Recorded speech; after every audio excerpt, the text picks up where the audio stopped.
Hello students, so let's try to solve one more problem from CSIR NET, and this is from the perturbation. So what is given in this particular problem? What you have, this is one dimensional infinite box of length that x is between 0 to L, otherwise potential is infinity and 0 inside that, and it is perturbed with lambda cos pi x by L.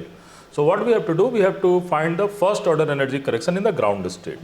So for this particular potential, so if potential is basically given, suppose my potential is given, that value is 0, x is between 0 to L and infinity otherwise, what will be my phi ground state? So ground state is root 2 by L sine pi x upon L and 0, and this is between x is between 0 to L and 0 otherwise.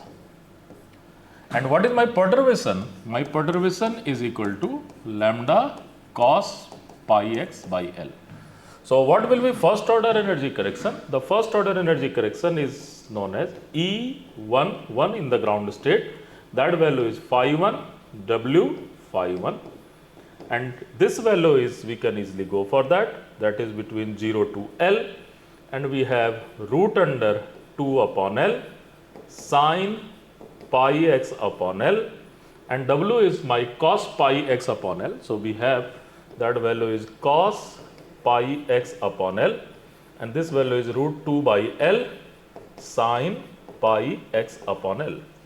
So we can just go for this integration. This is very simple integration. You can have that value is 2 by L integration sine square pi x upon L, and cos and dx is also there, and cos pi x by L dx. So what we will do, we will just put here, so we can just put sine pi x upon L is equal to t. So we have pi by L cos pi x by L is equal to dt, and dx is equal to dt. So this whole integration, and that will be from 0 to L. When x is equal to 0, t is equal to 0.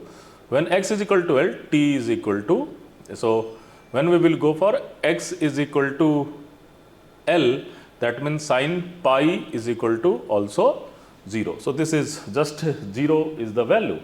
So what will happen into this particular integration? So when we will go for this integration, then what we have, this value of this integration is 2 by L, and we have L upon pi, and this value is equal to sine cube pi x upon L by 3, and we will go for 0 to pi. So at x is equal to 0, it is also 0, at x is equal to pi, it is also 0. So this value is equal to 0, and we have this one is my correct option. So this is quite simple, only you have to use this formula, and we have solved this type of question in every year, everywhere. So just you can check how we can go for this, and you have to practice this type of simple question also. Thank you.